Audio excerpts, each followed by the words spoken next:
ऐसा नहीं है कि देश में वन नेशन वन इलेक्शन पहली बार होंगे। आजादी के बाद भी कुछ सालों तक देश में लोकसभा और विधानसभाओं के चुनाव एक साथ हुए हैं।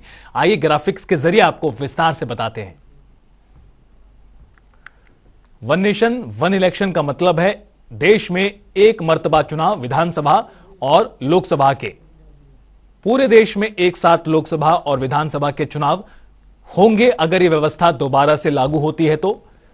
आजादी के बाद एक साथ होते थे देश में चुनाव, यानी आजाद भारत के शुरुआती समय में विधानसभा और लोकसभा के चुनाव साथ हुए। 1952 से 1967 तक जो चुनाव हैं वो एक साथ ही कराए गए थे। इसी तरह से 1968 से 69 में कई विधानसभाएं समय से पहले भंग हो गई और जो व्यवस्था थी वो धीरे धीरे बिगड़ती चली गई। 1970 में लोकसभा भी भंग हुई थी, आपको याद है, और जिसके बाद से ही जो लगातार है व्यवस्था परिवर्तन हुआ। लोकसभा विधानसभाओं के भंग होने से जो परंपरा थी वन नेशन वन इलेक्शन की आजाद भारत की, वो टूट गई।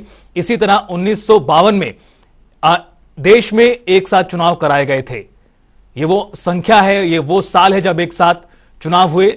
देश में कब हुए एक साथ चुनाव? तो 1952 के बाद 1957 में हुए।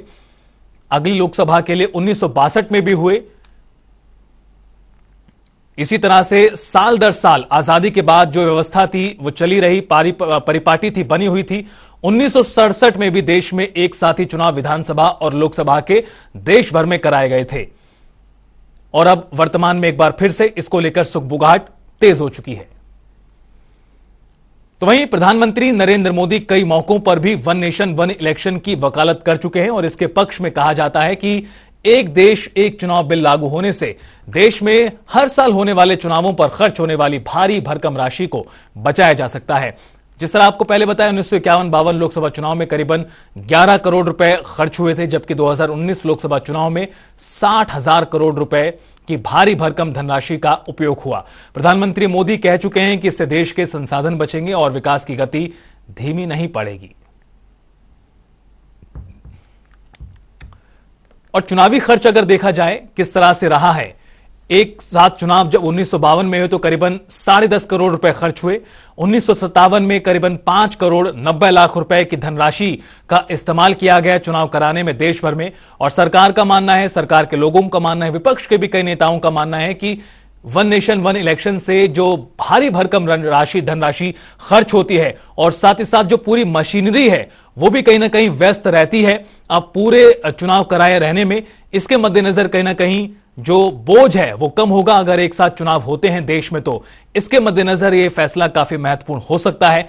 साल 2004 की बात करें, 1016 करोड़ रुपए खर्च हुए और 2019 के चुनावों में 6500 करोड़ रुपए खर्च हुए थे।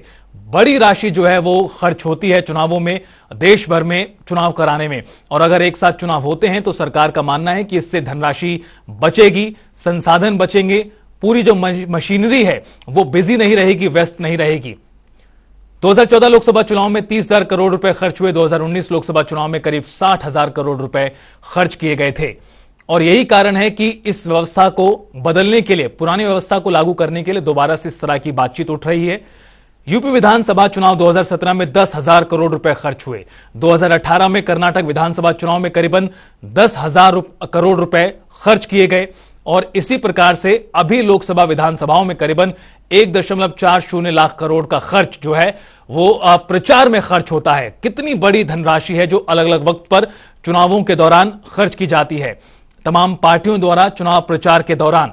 ये वही आंकड़ा है जिसको लेकर तमाम लोग सतर्क हैं, सजग हैं और इसके मद्देनजर सरकार का ऐसा मानना है कि कहीं ना कहीं वन नेशन वन इलेक्शन लागू होना चाहिए। और इस धनराशि को, इस बड़े अमाउंट को कम किया जा सकेगा अगर देश में एक साथ ही विधानसभा के और लोकसभा के चुनाव भी होते हैं। लेकिन यह प्रक्रिया इतनी भी सरल नहीं रहने वाली जितनी की कही जा रही, बताई जा रही है। दुनिया में कई ऐसे देश हैं जहां वन नेशन वन इलेक्शन लागू है। ग्राफिक्स के जरिए देखिए किन किन देशों में एक साथ चुनाव कराए जाते हैं। किन देशों में होते हैं एक साथ चुनाव वो समझिए। साउथ अफ्रीका में एक साथ चुनाव कराए जाते हैं। ये दुनिया के वो मुल्क हैं जहां पर एक साथ चुनाव होता है। उन देशों में स्वीडन में एक साथ चुनाव होता है। साउथ अफ्रीका, स्वीडन, साथ ही साथ बेल्जियम, ये तमाम वो देश हैं जहां पर एक साथ पूरे देश में चुनाव कराए जाते हैं, यानी अलग अलग वक्त पर नहीं, एक वक्त पर ही जो मतदान है होता है, चाहे वो विधानसभा है या फिर लोकसभा की सूरत में। इसी तरह से जर्मनी भी इन देशों की सूची में शामिल है जहां पर एक साथ चुनाव कराए जाते हैं, और फिलीपींस भी उन देशों की सूची में शामिल है, लिस्ट में शामिल है जहां एक साथ चुनाव होते हैं। लेकिन भारत में चूंकि जनसंख्या बहुत ज्यादा है, वोटर्स की संख्या बहुत ज्यादा है, इस लिहाज से भी यह बहुत बड़ी चुनौती का कारण बनता है, और यही कारण है कि समय जब बदला चीजें बदलती चली गई। Colombia, South Africa, Sweden, Germany, Philippines, साथ ही साथ कोस्टा रिका, ये तमाम वो देश हैं जहां पर एक साथ पूरे देश में चुनाव कराए जाते हैं। इसमें ग्वाटेमाला भी शामिल है। ये वो सभी देश हैं जहां पर एक साथ एक वक्त पर ही चुनाव कराए जाते हैं, और इसी में गुआना भी शामिल है, यानी साउथ अफ्रीका, जर्मनी, स्वीडन, या फिर जिस तरह से अब जो तमाम देशों के नाम हैं आपकी टीवी स्क्रीन पर सामने आ रहे हैं, बोलिविया भी उनमें शामिल है।